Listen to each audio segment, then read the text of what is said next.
اعوذ باللہ من الشیطان الرجیم بسم اللہ الرحمن الرحیم۔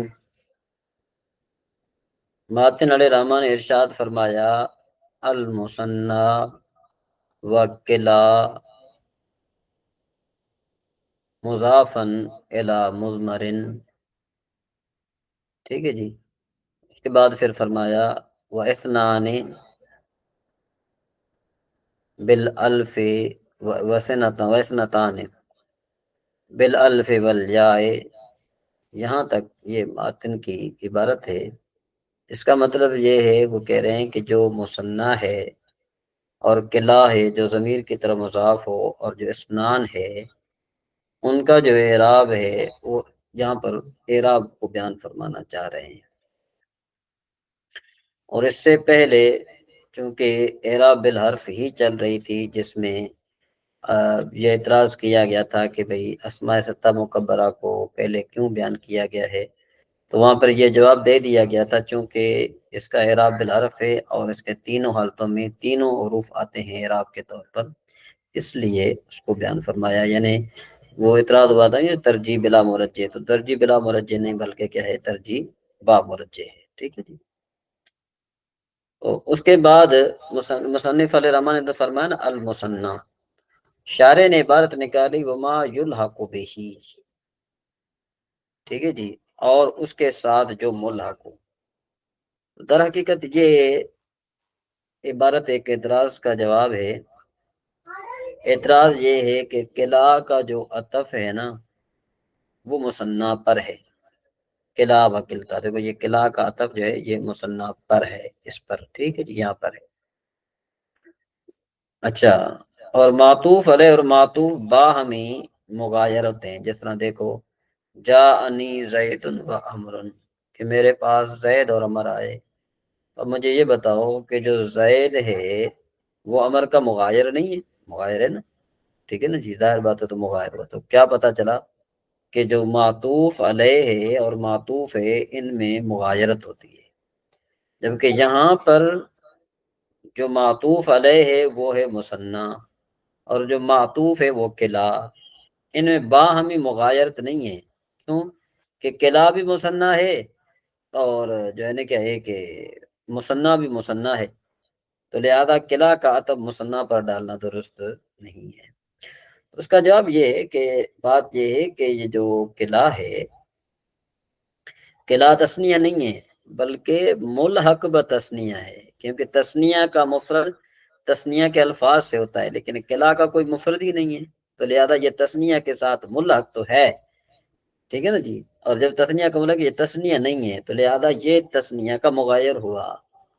جب یہ ملحق ہے اور یہ مغایر ہوا تو پھر عطف ڈالنا بھی درست ہے، ٹھیک ہے جی۔ اور یہاں پہ جو ہے یہ تغیر پائی جا رہی ہے۔ اس کے بعد پھر وقضا کلتا، یہ بھی در حقیقت ایک اعتراض کا جواب ہے۔ آگے فرمائیں وَلَمْ يَذْكُرْهُ لِكَوْنِهِ فَرْعَ کلا، اعتراض یہ ہے کہ جب کلتا کا وہی اعراب ہے جو کلا کا ہے، تو پھر مصنف علیہ الرحمن نے کلتا کو کیوں ذکر نہیں کیا؟ اس کا جواب یہ کہ کلا اصل ہے اور کلتا اس کی مؤنث ہے، یعنی فرع یعنی یہ فرع ہے،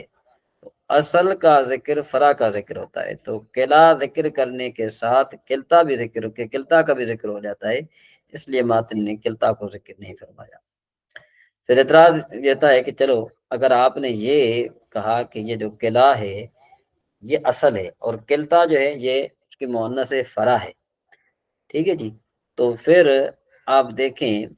کہ یہ جو جمع مؤنث سالم ہے یہ فرع ہے جمع مذکر سالم کی، تو جمع مذکر سالم اصل ہے، جمع مؤنث سالم فرع ہے، اور آگے چل کر مصنف علیہ الرحمن نے جمع مذکر سالم کا اعراب بتایا، اور پہلے جمع مؤنث سالم کو کیوں ذکر کیا؟ بات تو یہ ہے، کیوں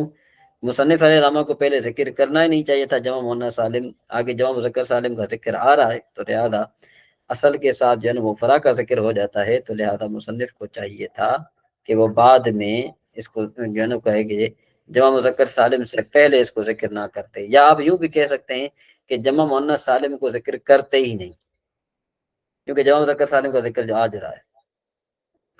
تو اس کا جواب یہ ہے کہ جو ہم نے کہا ہے نا کہ اصل کا فرع ذکر کے اصل کا ذکر فرع کا ذکر ہوتا ہے، تو اس سے ہماری مراد یہ ہے کہ اصل اور فرع اعراب کے اندر موافق بھی ہو، مخالف نہ ہو، جبکہ جمع مؤنث سالم اور جمع مذکر سالم اعراب کے اندر جو ہے وہ موافق نہیں ہے بلکہ مخالف ہیں۔ اس وجہ سے مصنف علیہ الرحمٰ نے کیا کیا کہ جمع مؤنث سالم کو اپنے جو ہے علیحدہ ذکر کیا اور جمع مذکر سالم کو علیحدہ ذکر کیا، جبکہ قلع اور قلتا چونکہ اعراب کے اندر موافق تھے، اس لیے جو ہے نا کیا ہے قلتا کو ذکر نہیں فرمایا۔ اچھا جی، اس کے بعد اگر آپ آگے چلیں گے تو پھر آپ کو ایک بات سمجھ میں آ جائے گی انشاءاللہ تبارک و تعالی کہ مصنف علیہ الرحمٰ نے ارشاد فرمایا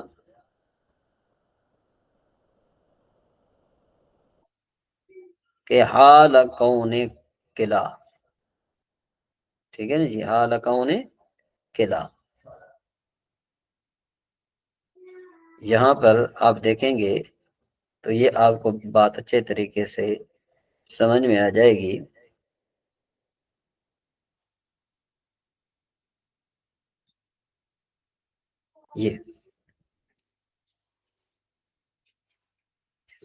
یہ جو عبارت مصنف علیہ الرحمٰ نے ذکر فرمائی، یہاں سے ایک اعتراض کا جواب دینا چاہ رہے ہیں۔ اعتراض یہ ہے کہ یہ ایک قاعدہ ہے کہ جب معطوف علیہ اور معطوف کے بعد حال واقع ہو تو حال جو ہے نا دونوں سے واقع ہوتا ہے، یعنی معطوف علیہ اور معطوف کے بعد حال واقع ہو تو وہ کیا ہوتا ہے، دونوں سے حال واقع ہوتا ہے۔ اور یہاں بھی اسی طرح ہے کہ پہلے مثنیٰ اور قلع ہے اور ان کے بعد حال آیا ہے مضافن، حالانکہ مضافن مثنیٰ سے حال نہیں ہو سکتا، کیوں کہ مثنیٰ کا مطلقاً اعراب ہے، وہ خواہ وہ مضاف ہوں یا نہ ہو، جبکہ قلع کا جو ہے نا کہ ایک اعراب یہ ہے کہ جب وہ مضاف ہوں اس وقت اعراب ہے۔ تو یہاں پر مضافن جو ہے نا یہ حال واقع ہو رہا ہے، جو ہے نا کہ حال جب واقع ہو رہا ہے تو یہ معطوف علیہ کا بھی، معطوف علیہ سے بھی حال واقع ہونا چاہیے تھا اور معطوف سے بھی حال واقع ہونا چاہیے تھا،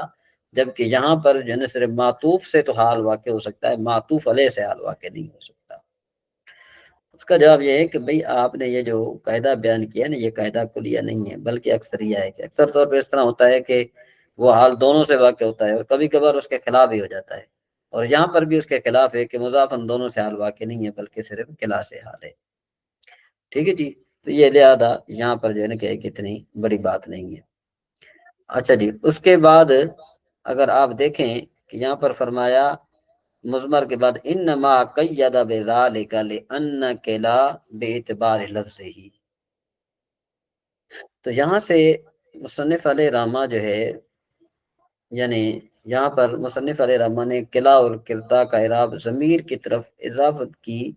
قید کے ساتھ ہے، یہاں پر اعتراض ہوتا ہے کہ مقید کیوں کیا ہے۔ اس کا جواب یہ ہے کہ قلع میں دو اعتبار ہیں، ایک لفظ کا اور دوسرا معنی کا، ٹھیک ہے جی، دوسرا معنی کا۔ اچھا، با اعتبار لفظ کے مذکر ہے اور با اعتبار معنی کے مؤنث ہے، تو اس کا لفظ جو ہے نا اعراب بالحرکت کا مقتضی ہے اور اس کا معنی اعراب بالحرف کا مقتضی ہے، ٹھیک ہے جی۔ بس اس میں ان دونوں اعتبار کا لحاظ ہے، اور رعایت اس طرح کی گئی کہ جب یہ اس میں ظاہر کی طرح مضاف ہوگا جو اس کا اصل ہے، تو اس صورت میں اس کا لفظی اعتبار ہوگا جو کہ بنسبت ضمیر کے اصل ہے، اور اس کا اعراب اس وقت حرکات کے ساتھ ہوگا جو کہ بنسبت اعراب بالحرف کے اصل ہے، اور اگر یہ ضمیر کی طرح مضاف ہوگا جو بنسبت اسم ظاہر کے فرع ہے، تو اس کا معنی کی جو بنسبت لفظ کے جو فرع ہیں تو اس کی رعایت ہوگی، اور اس کا اعراب اس وقت حرکات کے ساتھ ہوگا جو کہ بنسبت اعراب بالحرف کے اصل ہے، اور اگر قلع ضمیر کی طرف مضاف ہوں جو کہ بنسبت اسم ظاہر کے فرع ہیں، تو اس وقت اس کے معنی کی جو بنسبت لفظ کے فرع ہیں رعایت ہوگی، اور اس کا اعراب بالحرف ہوگا جو بنسبت حرکت کے حرف فرع ہے۔ بس اسی وجہ سے قلع کا اعراب بالحرف ہونا ضمیر کی طرف مضاف ہونے سے مقید کر دیا۔ اس کے بعد پھر آگے مصنف علیہ الرحمٰ نے بلکہ شارح علیہ الرحمٰ نے ارشاد فرمایا وَتَكُونُ حَرْكَاتُهُ تَقْدِيرِيَّةً، یہاں سے شارح علیہ الرحمٰ ایک اعتراض کا جواب دینا چاہتے ہیں۔ اعتراض یہ کہ آپ کا بیان کردہ قاعدہ جانی کلر رجلین ورائت کلر رجلین مرت بکلر رجلین سے نوٹ یہ جو ٹوٹ جاتا ہے، کیوں؟ اس مثال میں قلع کی اضافت اس میں ظاہر کی طرف ہے، لیکن پھر بھی وہ معرب بالحرکت نہیں ہے، تو اس کا جب یہاں پر قلع معرب بالحرکت ہے، لیکن اس مقام پر اس کی حرکات ثلاثہ تینوں حالتوں میں تقدیریاں ہیں، کیونکہ اس کے آخر میں الف ہے اور الف حرکات کو قبول نہیں کرتا۔ منع کر لیں انشاءاللہ، پھر آپ کو بات سمجھ میں آ جائے گی۔ اعتراض کیا تھا؟ اعتراض یہ تھا نا، وہ یہ کہنا چاہتے ہیں کہ آپ کا جو اعراب تھا اعراب بالحرف، یہاں پر اعراب بالحرف نہیں ہے، ٹھیک ہے نا؟ جتنا دیکھو کہ بھئی دیکھو رأی جانی کلر رجلین، رأی تو کلر رجلین، مررت تو بھی کلر رجلین، تو یہاں پر تو آپ دیکھیں کہ ان کا جو مضاف یہ جو ہے اس کے بعد الف ہی آ رہا ہے، حالانکہ ہونا چاہیے تھا کہ یہاں پر یا آ جاتے، تو یہاں پر یا تو نہیں آ رہے حالت نصب اور جری میں، تو اس کا ہم جواب دیتے ہیں کہ یہاں پر ان کا حالات جو ہے نا وہ کیا ہے، اعراب تقدیری ہے، اعراب کیا ہے، تقدیری ہے۔ اچھا، یا پھر یوں بھی ہو سکتا ہے، یہ ہو سکتا ہے کہ بھئی آپ کا یہاں پر اعراب لفظی اعراب بالحرکت تو نہیں ہو رہا، آپ نے اوپر بیان کیا تھا نا، تو وہ تو نہیں ہو رہا، تو اس کا ہم جواب یہ دیتے ہیں کہ یہاں پر چونکہ ان کے آخر میں الف ہے، اور الف جو ہے وہ